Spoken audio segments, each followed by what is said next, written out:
Trinity prophetic ministry சார்பாக இன்றும் எங்களோடு கூட இணைந்திருக்கிறவங்க ஒவ்வொருவருக்கும் இயேசு கிறிஸ்துவின் நாமத்தினாலே எங்களது அன்பின் வாழ்த்துக்களை தெரிவித்துக் கொள்கிறோம். இந்த நாளிலும் கூட நவம்பர் மாதம் முழுவதும் நம்ம தொடர்ந்து தியானிச்சு வந்து கொண்டிருக்கிற வாக்கு தலைப்பாய் இருக்கிற உங்கள் சிறையிருப்பை மாற்றுவார் அப்படின்ற தலைப்பின் கீழே நம்ம கர்த்தருடைய வசனங்களை தியானிச்சு இந்த வாக்குத்தத்தத்தை நம்மளோட வாழ்க்கையில உரிமை கோர போகிறோம். முதலாவது சிறையிருப்பு, வியாதியின் சிறையிருப்பு. வாங்க என்னோடு கூட சேர்ந்து 2 ராஜாக்கள் 20வது அதிகாரத்துக்கு வாங்க. இங்க பாத்தீங்க அப்படின்னா எசேக்கியான்னு ஒரு ராஜா இருக்காரு. அவருக்கு ஏசாயான்ற ஒரு தீர்க்கதரிசி ஒரு வார்த்தை சொல்லுகிறார். 20வது அதிகாரம் 2 ராஜாக்கள் 20வது அதிகாரம் 1வது வசனம். நீர் உமது வீட்டு காரியத்தை ஒழுங்குபடுத்தும், நீர் பிழைக்க மாட்டீர், மரித்து போவீர் என்று கர்த்தர் சொல்லுகிறார் என்றான். பாத்தீங்களா, ஒரு ராஜாவை நோக்கி ஒரு வார்த்தை வருது. நீ உன்னுடைய வீட்டு காரியத்தை ஒழுங்குபடுத்து, நீ பிழைக்க மாட்டாய், மரித்து போவாய்.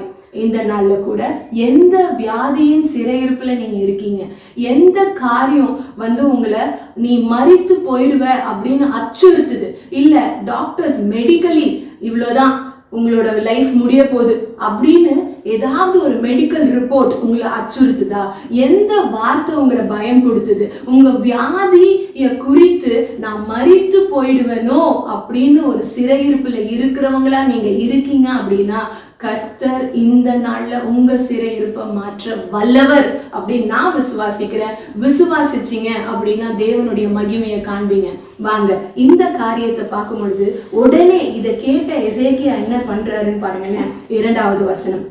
அப்பொழுது எசேக்கியா தன் முகத்தை சுவர்புறமாக திருப்பிக் கொண்டு கர்த்தரை நோக்கி, கர்த்தாவே, நான் உமக்கு முன்பாக உண்மையும் மன உத்தமமாய் நடந்து உமது பார்வைக்கு நலமானதை செய்தேன் என்பதை நினைத்தருளும் என்று விண்ணப்பம் பண்ணினான். எசேக்கியா மிகவும் அழுதான். இன்னைக்கு உங்களுக்கு நான் கொண்டு வர்றது என்ன அப்படின்னா, கர்த்தரை பார்த்து அழுறீங்களா? நீங்க அழலாம். இந்த செய்தி கேட்டா எல்லாருமே அழுவாங்க.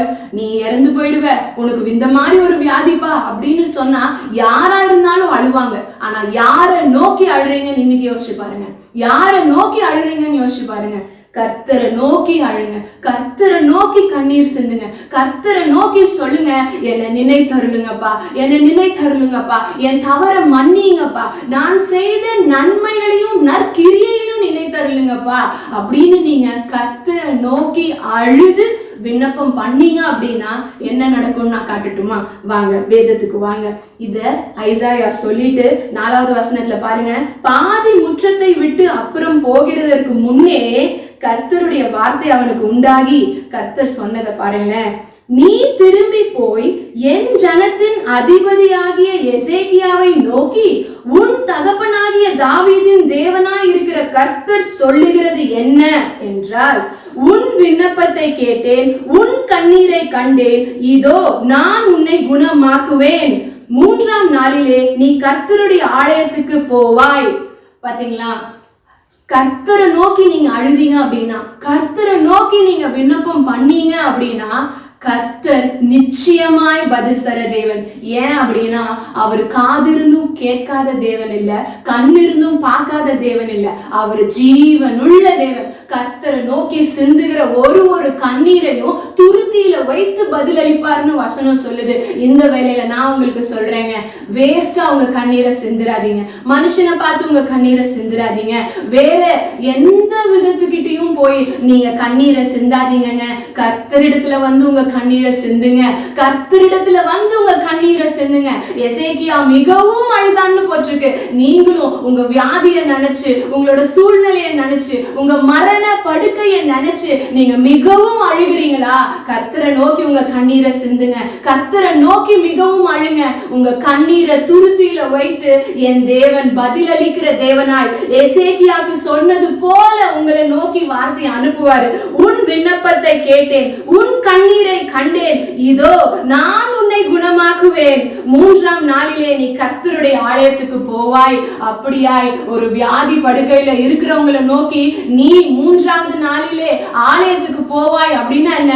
பூரண சுகம், பூரண சுகம், பூரண சுகம். இன்னைக்கும் பூரண சுகம் சுகம் உங்களுக்கு கிடைக்கும். கர்த்தரை நோக்கி நீங்க விண்ணப்பம் பண்ணா நிச்சயமாய் இயேசு கிறிஸ்துவின் நாமத்தினாலே உங்களோட வியாதியின் சிறையிருப்பு இந்த நாளில இதை நீங்க விசுவாசித்து உங்களோட வாழ்க்கையில ஒரு நாளையும் நீங்க கர்த்தரிடத்துல விண்ணப்பம் பண்ணி கர்த்தரிடத்துல அழுதிங்க அப்படின்னா கர்த்தர் உங்க விண்ணப்பத்தை கேட்பவராய் உங்க கண்ணீரை கண்டவராய் உங்களுக்கு அதிசயத்தையும் அற்புதத்தையும் செய்வார்.